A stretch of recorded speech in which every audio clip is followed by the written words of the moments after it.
Action clap out. Harish ವರ್ಚ. ನಮಸ್ಕಾರ, ನನ್ನ ಹೆಸರು ಹರೀಶ್ ಅಂತ. ನಾನು ಮಿತ್ರಸಂಗಮ ಫಿಲ್ಮ್ ಇನ್ಸ್ಟಿಟ್ಯೂಟ್ ಇಂದ ತರಬೇತಿ ಪಡೆದಿದ್ದೇನೆ. ಕಲ್ತಿರೋ ನಿಮಗೆ ತೋರಿಸ್ತೀನಿ.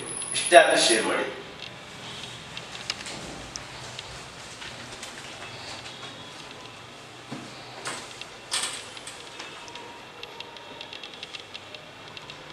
ಸೂಪರ್ ಮಚ್ಚ.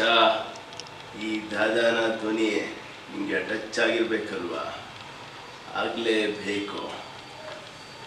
ನಮ್ಮ ಲಾಲಿಕ್ ಸಾಬ್ ಕಡೆಯವ್ರನ್ನ ನಮ್ಮ ಶೋಕಿ ಚೇಲ ಕೆದುಕ್ತಾ ಇದ್ದಾರಂತೆ, ಸುದ್ದಿ ಬಂದಿದೆ. ನೋಡು ಬಾ ಇಲ್ಲಿ, ಅವರೆಲ್ಲ ನನ್ನ ಕಡೆಯವರು. ಓಕೆ, ಈ ದಾದಾನ ಕೆಣಕ್ಕೆ ಮಣ್ಣಲ್ಲಿ ಸ್ಕೆಲಿಟನ್ ಆಗ್ಬೇಡ ಅಂತ ನೈಸಾಗಿ ನಿನ್ನ ಕಿವಿ ಒಳಗಿರೋ ಧ್ವನಿ ಪೆಟ್ಟಿಗೆಗೆ ವಾರ್ನಿಂಗ್ ಮಾಡ್ತಾ ಇದ್ದೀನಿ.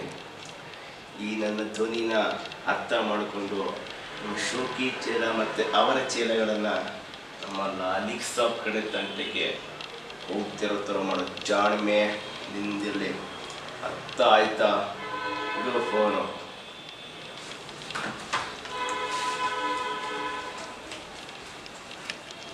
ಅದೇ ಕೊನೆ ಬಸ್ಸು. ನಾ ಬಸ್ನಲ್ಲಿ ಹತ್ತಿದ ನಂತರ ಊರಲ್ಲಿ ಹಿಡಿದೆ. ಹೀಗೆ ಹೊತ್ತಲ್ಲಿ ಪೇಟೆಯಿಂದ ಊರಿಗೆ ಬರೋದು, ಊರಿಂದ ಪೇಟೆಗೆ ಹೋಗೋದು ಬರೋದು ಸರ್ವೇ ಸಾಮಾನ್ಯ ಸಂಗತಿ ಉಂಟಪ್ಪ. ಅಷ್ಟರಲ್ಲಿ ಯಾರೋ ಬೆನ್ನು ತಟ್ಟಿದ್ರು.